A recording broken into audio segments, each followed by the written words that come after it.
Assalamualaikum warahmatullahi wabarakatuh. Seorang musuh tak selamanya harus dilawan dengan kekuatan fisik. Akan tetapi, bagaimana seseorang dapat memanfaatkan potensi yang dimiliki oleh musuhnya tersebut untuk kepentingan dirinya yang bermanfaat, demi menghindari pertikaian dan menciptakan perdamaian. Itulah cara Abu Nawas dalam menyikapi tingkah laku pengawal raja yang seringkali membuatnya jengkel. Meski demikian, Abu Nawas tidak melawannya secara terang-terangan, melainkan menggunakan siasat yang baik dan tepat. Bagi seorang Abu Nawas, membalas perilaku jelek musuh malah tidak akan menyelesaikan masalah. Bahkan hal itu hanya akan membuat musuh kita akan semakin memusuhi dan membenci kepada diri kita. Kegelisahan Abu Nawas terhadap pengawal raja bermula sejak dia diangkat menjadi penasehat istana. Bukan tanpa alasan, raja mengangkat Abu Nawas sebagai penasehat istana, karena Abu Nawas memang memiliki kecerdikan yang begitu tinggi. Sejak tinggal di dalam istana kerajaan, Abu Nawas mulai jauh dari keluarganya yang tinggal di rumah. Hal itu membuatnya seperti terpenjara. Bahkan untuk berkomunikasi dengan istrinya saja, ia hanya bisa menanyakan kabarnya via surat. Oleh karena itu, setiap merasa rindu terhadap keluarganya, Abu Nawas pun mengirimkan surat kepada istrinya.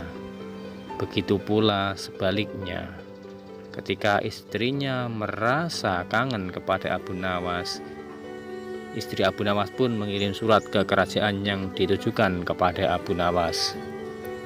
Hanya saja yang membuat Abu Nawas jengkel, yaitu setiap kali surat itu dikirimkan, pasti terlebih dahulu telah dibaca oleh pengawal raja.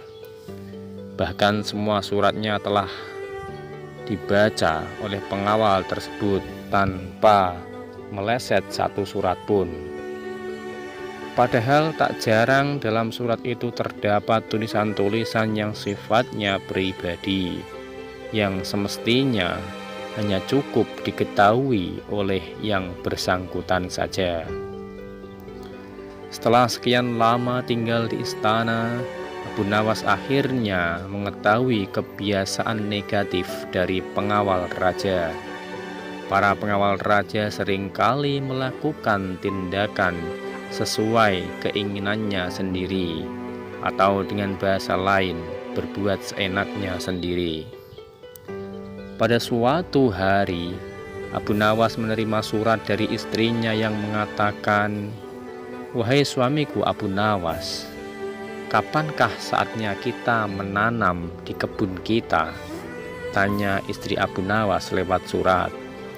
Abu Nawas pun bergegas membalas surat dari istrinya tersebut dengan jawaban, "Janganlah sekali-kali, wahai istriku, engkau menanam di kebunku, karena di situ aku menyimpan rahasia negara yang sangat penting," tulis Abu Nawas di dalam suratnya yang akan dikirimkan oleh istrinya tersebut.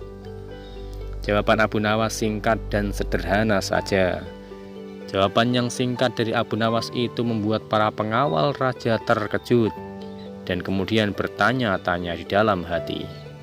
Dengan diam-diam ia menuju kebun Abu Nawas bersama dengan beberapa prajurit istana dan kemudian mencangkul seluruh kebun milik Abu Nawas. Namun apa yang terjadi? Para pengawal tidak menemukan apa-apa. Apa yang mereka lakukan itu hanya membuat mereka letih capek dengan keringat bercucuran yang mengalir di tubuhnya. Pada keesokan harinya, sang istri Abu Nawas mengabarkan kejadian di kebun mereka melalui surat, sebagaimana kebiasaannya. Kemudian surat tersebut tetap saja dibaca oleh pengawal raja. Seperti ini isinya. Suamiku, kemarin beberapa prajurit dan pengawal raja datang ke rumah serta menggali setiap sudut di kebun kita. Tulis surat dari istri Abu Nawas. Surat balasan dari Abu Nawas pun dilayangkan. Nah, sekarang kebun kita sudah dicangkuli dan kita siap untuk menanaminya, jawab Abu Nawas dalam suratnya. Istri Abu Nawas kini dapat memulai menanam di kebun tanpa harus bersusah payah untuk menyuruh Abu Nawas mencangkul atau untuk mengerjakannya kepada orang lain untuk mencangkuli kebunnya. Sementara itu, di sisi lain surat balasan dari istri Abu Nawas tersebut dibaca oleh pengawal dan secara tidak sengaja raja pun mengetahuinya. Raja merasa kecewa atas apa yang telah dilakukan oleh pengawalnya, atas ketidakjujuran dan ketidakamaнаhan pengawalnya.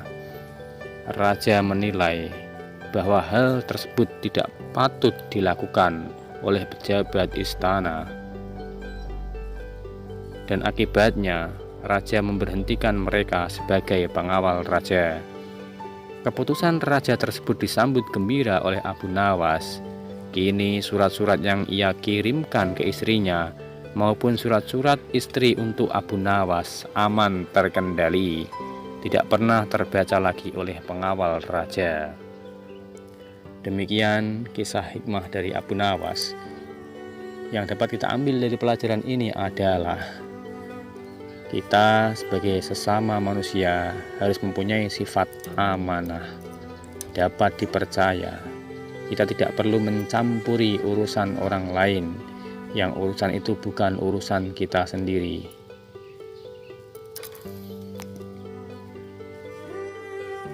Ketika kita dititipi pesan oleh orang lain, sampaikanlah pesan itu sesuai dengan apa yang dipesankan. Jangan ditambahi dan jangan pula dikurangi. Apabila kita dititipi sesuatu barang oleh orang lain, sampaikan pula apa adanya. Itulah yang dinamakan sifat amanah. Kemudian, jika kita menjadi seorang pemimpin, memimpinlah yang baik dan bijaksana. Yang benar katakan benar, yang salah katakan salah, dan mendapatkan ganjaran atas apa yang diperbuatnya. Mari senantiasa kita selalu melakukan kebajikan di dunia ini agar mendapat pahala yang besar dari Allah Subhanahu wa Ta'ala, dan semoga kita semua termasuk dalam golongan orang-orang yang selamat, orang-orang yang baik, orang-orang penghuni surga.